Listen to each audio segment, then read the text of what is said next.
Good morning, students. Today we solve our first sum of bank reconciliation statement. There will be a question on your screen. On 31st March 2019, the bank balance as per Rajesh Chauhan's cash book was 17,280 rupees. On comparing the cash book with the passbook, following differences were found. So cash book में balance debit balance था राजेश चौहान की book में 17,280 rupee, but different balances were found. First check for 8,400 rupees sent for collection have not been cleared by the bank. So far cheque bank में send कर दी गई है, but वो अभी क्लियर नहीं हुई है.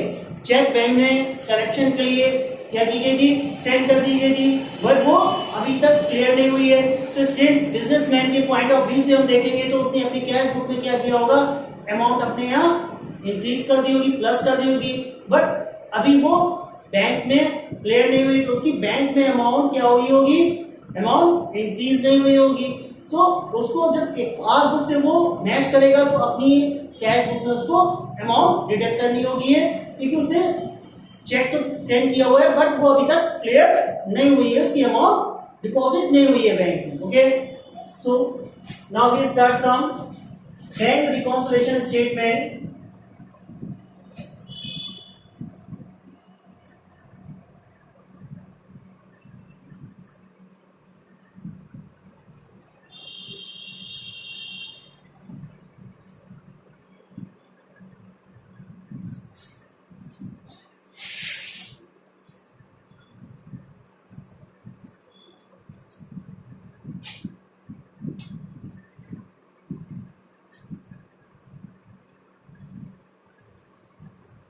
Plus item and minus item, amount and amount and statement. Statement इसका format statement plus amount and minus amount. So starting सबसे पहले उसका कैश बुक का डेबिट बैलेंस था. कैश बुक का क्या था, balance as per cash book. तो balance as per cash book लिखेंगे.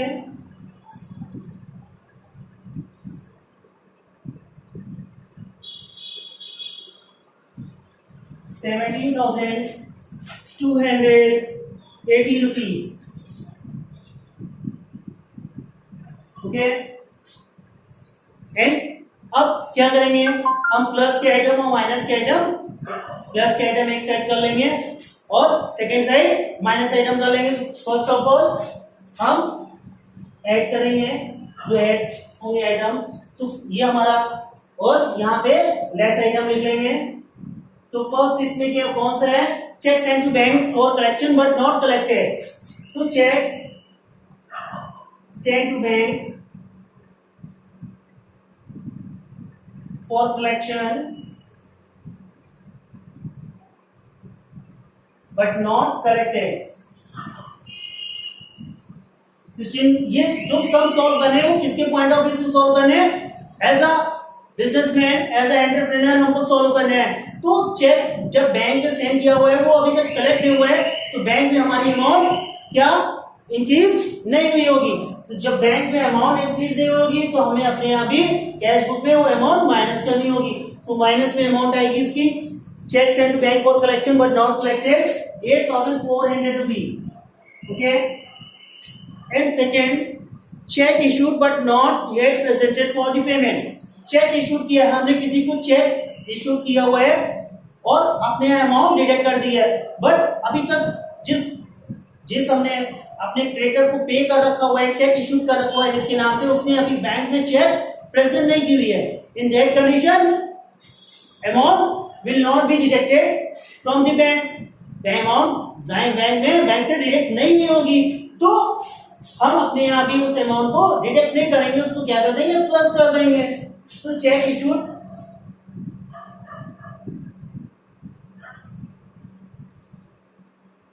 but not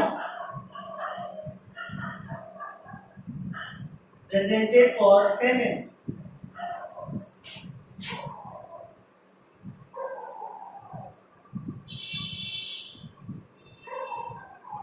ओके, तो चेक इशूड हुई है but not presented for payment. Amount है हमारी 5,600 रुपीज।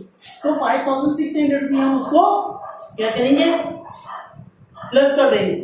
चेक आपने इशू कर रखी हुई है, अपने आप ने डिडक्ट कर दिया होगा, लेकिन उसकी पेमेंट के लिए वो बैंक में लगाई नहीं गई, चेक वो प्रेजेंट ही नहीं की गई, तो आपकी बैंक में अमाउंट जो मनी है, डिपॉजिट मनी, वो कम नहीं हुई होगी। तो आप भी अपने यहां से माइनस ना करके उस अमाउंट को क्या कर देंगे, प्लस कर देंगे। ओके, तभी आपकी कैश बुक पासबुक से मैच होगी।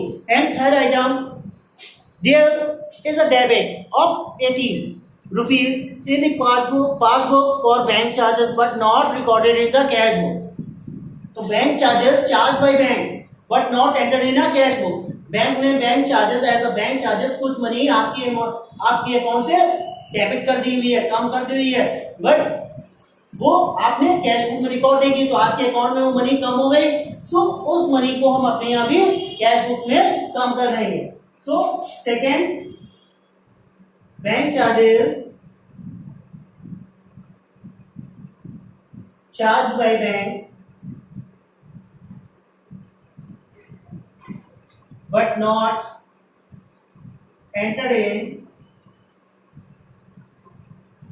cash book. Okay, so students, उस बैंक चार्जेस की अमाउंट है हमारी 80 rupees, 80 rupees. Okay, and next statement, bank has credited 250 rupees for interest in the passbook but there are also not recorded in the cash book. So student, bank ने interest के हमारे account में credit कर दिए हैं, amount हमारी बढ़ गई है, उसने इंटरेस्ट दिया हुआ है बैंक पे इंटरेस्ट, सो उसने but not entered in a cash book. हमारी कैश बुक में हमें मालूम नहीं कि हमें बैंक में हमने रिकॉर्ड नहीं किया हुआ, हमने कैश बुक में रिकॉर्ड नहीं किया हुआ है कि बैंक ने ऐसा इंटरेस्ट हमारे अकाउंट में मनी क्या कर दी, इंक्रीज कर दी है, प्लस कर दी है, क्रेडिट कर दी है, तो हम अपने यहाँ भी प्लस कर लेंगे। ओके, तो second, interest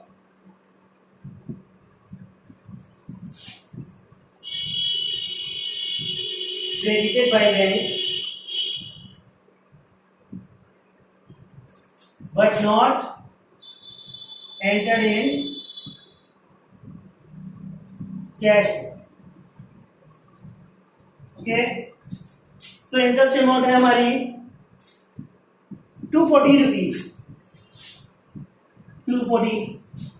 okay students, next statement है, a customer deposit 2000 rupees direct in the bank but there were recorded only in passbook. एक कस्टमर ने डायरेक्टली डिपॉजिट कर दिया हुआ हमारे अकाउंट में और हमने कैश बुक में एंट्री नहीं की है, तो हमारे यहाँ बैंक में अमाउंट तो इंक्रीज हो जाएगी, सो हमें अपनी कैश बुक में भी वो एंट्री रिकॉर्ड करके अमाउंट इंक्रीज करनी होगी, मींस प्लस करना होगा। So directly deposited by a customer but not entered in cash. Okay, कितनी अमाउंट है, 2000 rupees. And next, according to standing order of Rajesh Chauhan, जो एंटरप्रेन्योर जो बिजनेसमैन है तो राजेश चौहान, उसके डायरेक्ट इंस्ट्रक्शन पे the bank has made the following payment. Bank ने following payment कर रखी है, following payment by debiting his account, उसके अकाउंट में अमाउंट डेबिट कर रखी हुई है और उसके इंस्ट्रक्शन पे कहाँ पे पेमेंट कर रखी हुई है, club fee 500 rupee and life insurance 2500 रुपी। तो थर्ड, ये माइनस होगी क्योंकि हमारे अकाउंट में तो वो अमाउंट क्या हो गई होगी, डिक्रीज हो गई होगी, बैंक ने डेबिट कर दी होगी वो अमाउंट, तो हमें अपनी कैश बुक में वो अमाउंट माइनस करनी होगी। So students, directly pay by the bank, club fee and insurance paid by bank but not entered in cash. Students amount हमारी क्लब फी की है 500 और प्रीमियम की 2500, 500 प्लस 2500 अमाउंट हो गई हमारी 3000, तो 3000 रुपये हमें माइनस हो जाएगी, तो प्लस हम कर लेंगे। प्लस के आइटम हमारे हो रहे हैं 0 2 0 25,020 rupees and minus item minus और कोई स्टेटमेंट बचा नहीं है, ठीक। सो माइनस के 11,480 रुपीज। ओके स्टूडेंट्स, हमारा जो आएगा बैलेंस आंसर 25,020 रुपीज माइनस 11,480। सो 25,020 रुपीज माइनस 11,480 माइनस कर देंगे तो हमारी वैल्यू आएगी 46,543 and 1 13,540 रुपीज। तो 13,540 रुपीज यहाँ 1 आ रहा है 81, तो 640 रुपीज। अब स्टूडेंट्स हम वो अमाउंट इससे डिडक्ट करके यहाँ पे लिख देंगे 13,640 rupees. Balance as per cash book से स्टार्ट था, एंड होगा बैलेंस एज पर पासबुक।